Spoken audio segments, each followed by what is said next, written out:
अस्सलाम वालेकुम स्टूडेंट्स। उम्मीद है आप खैरियत से होंगे, मज़े में होंगे और अपने कामों में मसरूफ़ होंगे।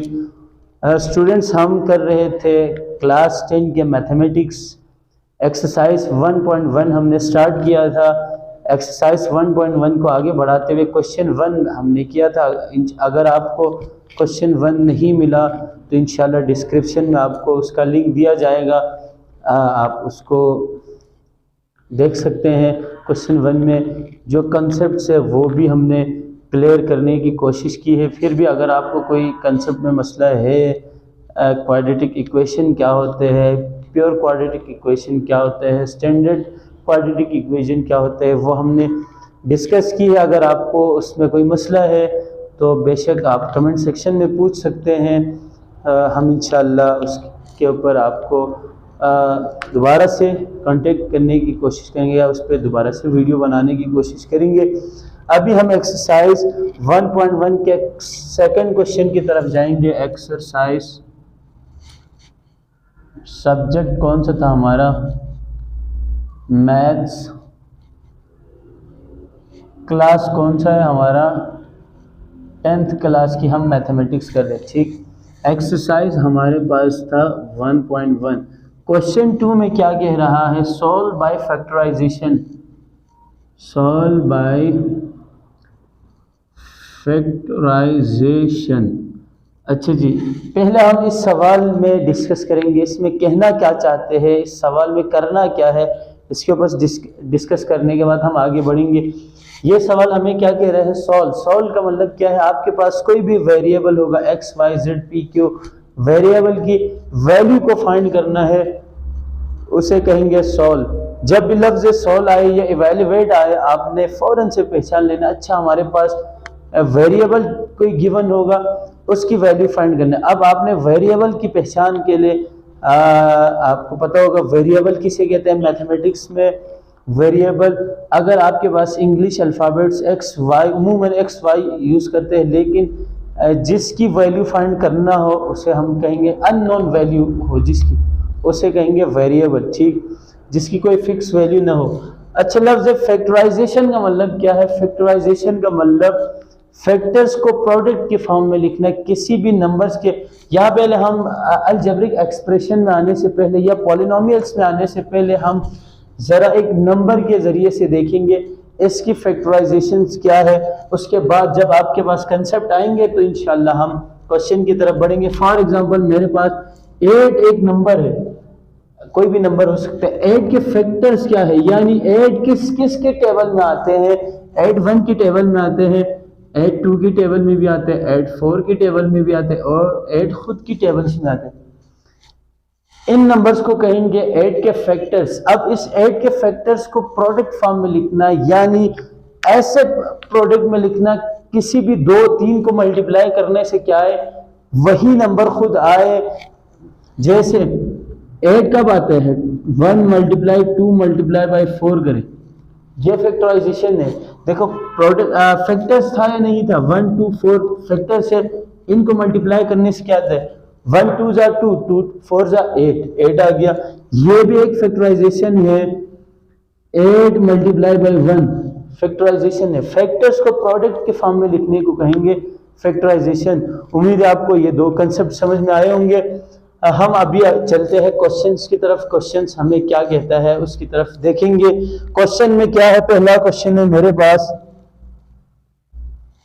X square minus X minus 20 is equal to 0। Factorization के रूल क्या है स्टूडेंट्स? आपने 9th क्लास में पढ़ी होगी। अगर 9th क्लास में नहीं पढ़े तो इंशाल्लाह हमारी इसके ऊपर भी वीडियोस आपको इसी चैनल के ऊपर मिलेंगे। क्लास 9 की प्लेलिस्ट में इंशाल्लाह बहुत जल्द आएंगे। अभी हम पहले 10 को फोकस करके रखा हुआ है। तो फैक्टराइजेशन के, चलो पहले रूल के ऊपर बात करते हैं। फैक्टराइजेशन में करने के लिए पहला काम क्या है? सबसे पहला काम यह है कि हम देखेंगे कोई चीज़ कॉमन है या नहीं है। अगर कोई चीज तीनों में 3 फैक्टर्स हो, 4 फैक्टर्स हो, कोई चीज कॉमन है, सबसे पहले उसे कॉमन निकाल लेते हैं। अगर कॉमन नहीं है तो हम देखेंगे ये कोई फार्मूला बनते ही नहीं बनते। हमारे पास स्क्वायर वाला formula A plus B A square plus 2ab plus B square एक फार्मूला है जो किसके बराबर है ए प्लस बी का होल स्क्वायर का फार्मूला। दूसरा एक फार्मूला है हमारे पास A square minus 2ab plus B square किसके बराबर है A minus B whole square. ठीक, और भी फार्मूले हैं, पहले देखेंगे इस तरह की किसी फार्मूले में आते हैं नहीं आते हैं, उसके लिए चेक करेंगे। पहला वाला परफेक्ट स्क्वायर है जी, पहला वाला परफेक्ट स्क्वायर है। उसके बाद सेकंड वाले में कोई इवन नंबर है या नहीं, इवन का मतलब 2 की टेबल में आने वाला है। क्यों, यहाँ पे फार्मूले में क्या है 2 है, देखेंगे है क्या नहीं है। लास्ट में अगर इवन, ये भी इवन हो हमारे पास, for example X square plus 4x है, बाद में देखेंगे आखिरी वाला बी कोई परफेक्ट स्क्वायर है या नहीं है। अगर आखिरी वाला बी परफेक्ट स्क्वायर है तो हो सकता है ये फार्मूला बने। अभी यहाँ हमारे पास फार्मूला नहीं बन रहा, तब हम क्या करेंगे, इसके मिडिल टर्म को ब्रेक करेंगे। उसने कहा है ये पूरा अलजेब्रिक एक्सप्रेशन, ये पूरा पॉलिनोमियल हमारे पास क्या है, इक्वल टू 0 के है। तो हम देखेंगे मिडिल टर्म ब्रेक करने का रूल क्या है, फर्स्ट टर्म को लास्ट टर्म के साथ यानी कांस्टेंट टर्म के साथ मल्टीप्लाई करना है। लेकिन मैं एक चीज करता हूँ, मैं अपनी आसानी के लिए मैं पूरे नंबर्स को लेके नहीं जाता, मैं सिर्फ और सिर्फ क्या करता हूँ, मैं यहाँ के कोफिशिएंट्स को कांस्टेंट के साथ मल्टीप्लाई करता हूँ। यहाँ कोफिशिएंट क्या है, 1 है, 21 जा 20। अब मैंने इस 20 को ऐसे तोड़ना है, प्लस माइनस करने से -1 आए, बीच वाले का कोफिशिएंट मल्टीप्लाई करने से -20 आए, तो 20 आते हैं, 2 10 जा 10 और 2 को मैंने चेक किया, प्लस माइनस करने से 1 आता है, नहीं आते। आगे देखा 2 5 जा 2 2 जा 4 4 5 जा 20, यस 4 5 जा 20 बनता है, 5 माइनस 4 करें 1 बनता है। अब मेरे पास बीच में क्या है, साइन नेगेटिव का है, तो मैं बड़े के साथ नेगेटिव साइन रखूंगा, छोटे के साथ पॉजिटिव साइन रखूंगा, तो ये किसके बराबर आ गया, this implies x square minus 5x plus 4x minus 20 is equal to 0। Minus plus minus होगा, माइनस अलामत की देखो, 5x plus 4x minus 5x plus 4x क्या होगा, माइनस x होगा, माइनस प्लस माइनस 5 4 जा 20, यही हो गया। जो बीच का वेरिएबल है तोड़ के यहाँ जो नंबर आए दोनों के साथ लिखेंगे तो लास्ट टर्म वाला ऑटोमेटिकली आएगा आपके पास। देखो एक्स स्क्वायर मल्टीप्लाई 20 करना तो एक्स स्क्वायर ही आना था, ठीक हो गया। दूसरा, अब 2 2 की जोड़ी बनाएंगे, इनमें कोई चीज कॉमन है या नहीं है हम चेक करेंगे। इन 2 की जोड़ी बनाए, क्या कॉमन है, x कॉमन है, एक x बाहर चला गया, क्या बचा, x माइनस 5, ठीक हो गया। इन 2 में क्या कॉमन है, प्लस 4। अच्छा, कॉमन निकालते हैं अगले वाले में, पहले वाले में तो आपकी मर्जी थी, अगले वाले में आपने कॉमन ऐसे निकालने हैं कि इस ब्रैकेट के जैसा ही आना चाहिए। तो मैंने प्लस 4 को कॉमन निकाला, 4 कॉमन चला गया तो x प्लस माइनस माइनस 4 5 जा 20 इज इक्वल टू 0, ठीक हो गया स्टूडेंट्स। अब हमारे पास देखो ये पूरा एक टर्म है, ये पूरा एक टर्म है, इन दोनों टर्म में क्या कॉमन है, x माइनस 5 और जो बचा यहां से x बचा, यहां से 4 बचा। उसके लिए हम शॉर्टकट क्या इस्तेमाल करते हैं, जो ब्रैकेट में है उसे एक दफा लिखेंगे, जो ब्रैकेट से बाहर है उसे अलग ब्रैकेट में लिखेंगे। दो चीज देखो, x minus 5 multiply by x plus 4 equal to 0 आ रहा है, दो चीजों का प्रोडक्ट 0 आ रहा है, तो या ये 0 होना चाहिए या ये 0। कैसे, देखो अगर मेरे पास a multiply b is equal to 0 आए, तो 0 से कोई चीज मल्टीप्लाई करने से 0 आएगा, तो मुझे नहीं पता, मुमकिन है a 0 हो b 0 हो, a मल्टीप्लाई 0 0 हो, मुमकिन है a 0 हो b नहीं हो, तब भी 0 आएगा, मुमकिन है दोनों 0 हो, 0 मल्टीप्लाई 0 इक्वल टू 0। हमें क्या कहा गया, ये इक्वल टू क्या है, 0 के है, तो हम देखेंगे क्या ये दोनों 0 है या एक 0 है, हम कहेंगे दोनों 0 है। For example x minus 5 equal to 0 या x प्लस 4 इक्वल टू 0, ठीक। 5 यहाँ क्या हो रहा है माइनस, उधर जाके प्लस, तो x 0 प्लस 5 ही आ गया। x की एक वैल्यू 5 आ गया, x की दूसरी वैल्यू क्या आ गया -4 आ गया। 4 यहाँ पॉजिटिव था, दूसरी साइड पे जाके नेगेटिव हो गया। सॉल्व करना था, सॉल्व का मतलब हमारे पास x की वैल्यू फाइंड करना था, हमने यही कहा था। अच्छा मेरे पास x की 2 वैल्यू आ गया, तो 2 आएंगे, 3 आएंगे, 4 आएंगे, उसके लिए हमें देखना है फिर मेन सवाल को।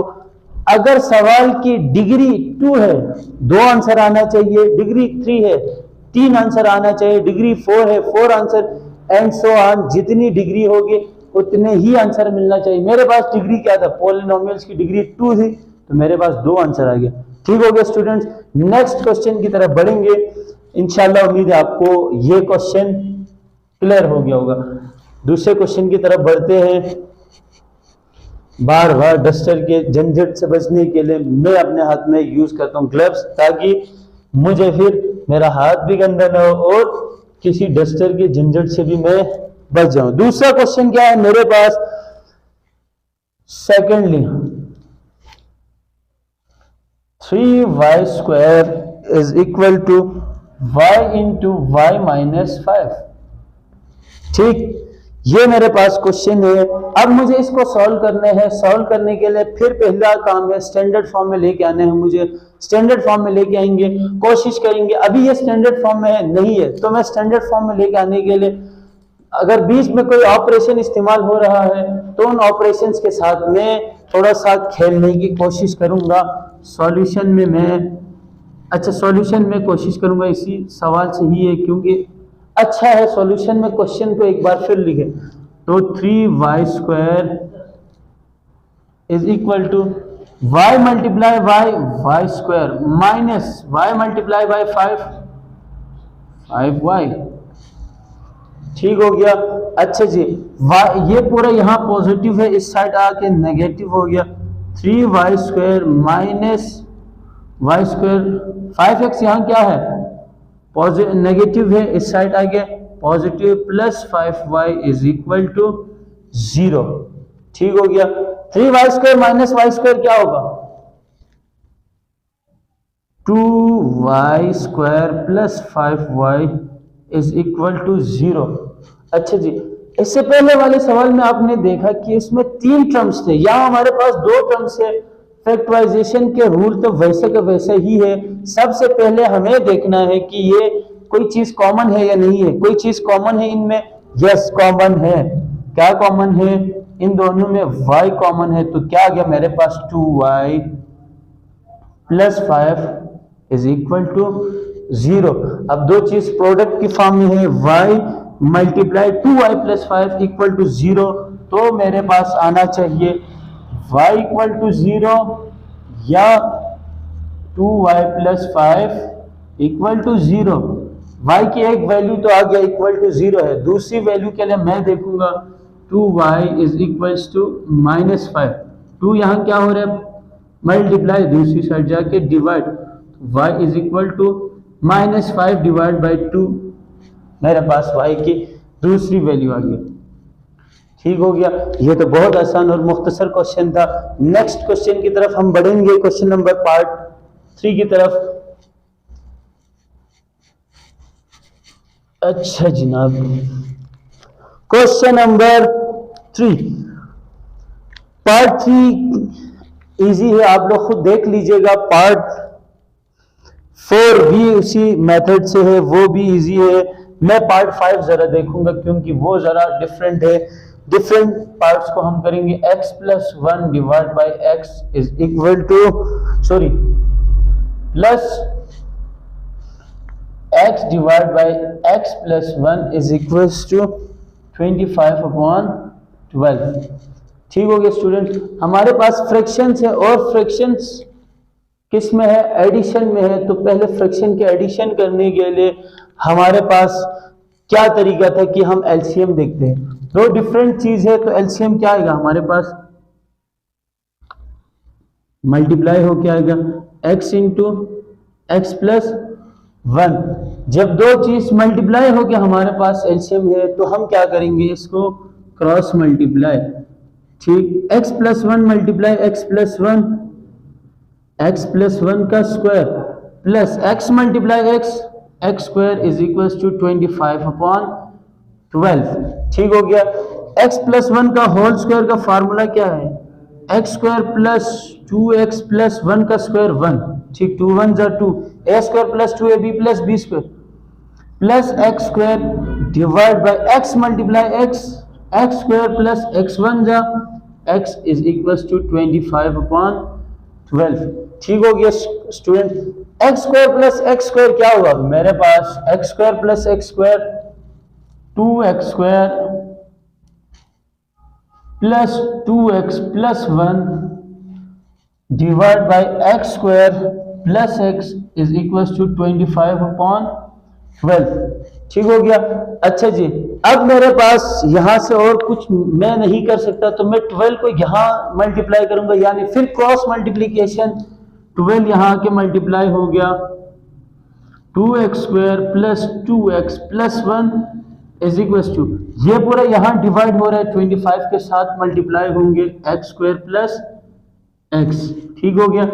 12 2 जा 24 x स्क्वायर प्लस 12 2 जा 24 x प्लस 12 1 जा 12 is equal to 25 x square plus 25 x। ठीक हो गया। अच्छा जी, मैं इन सबको साइड लेके जाऊं या इसको इस साइड लेके आऊं, एक ही बात है। लेकिन हमने पिछली लेक्चर में यही कहा था कि बड़े को अपनी जगह पे रखेंगे, हम छोटे की शिफ्टिंग करते रहेंगे। तो 25 बड़ा है, दिस इम्प्लाइज 25 अपनी जगह पे है। मैं जरा इस तरह लिख एक्स स्क्वायर, ये दूसरी साइड जाएंगे तो minus 24x square plus 25x minus 24x, 12 यहाँ प्लस था, दूसरी साइड जाके माइनस इज इक्वल टू 0। क्या आ गया मेरे पास? 5x square minus 24x square 1x square plus x minus 12 is equal to 0। अच्छा जी, पहला वाला परफेक्ट स्क्वायर है, लास्ट वाला परफेक्ट स्क्वायर नहीं है। मिडिल टर्म को ब्रेक करेंगे हम। x स्क्वायर प्लस 12 कब आते हैं? 3x माइनस 4x को पॉजिटिव रखेंगे। हमारे पास 20 वाला टर्म कौन सा है? पॉजिटिव। तो plus 4x minus 3x minus 12 is equal to 0। 4 3 जा 12 plus minus minus minus 12 plus 4 minus 3 क्या होगा? प्लस 1। तो एक आ गया मेरे पास। अच्छा जी, मैं यहाँ पे करूँगा, ये स्टेप्स आपने लिखे होंगे, स्टेप्स को मिटा के आगे लिखते हैं हम।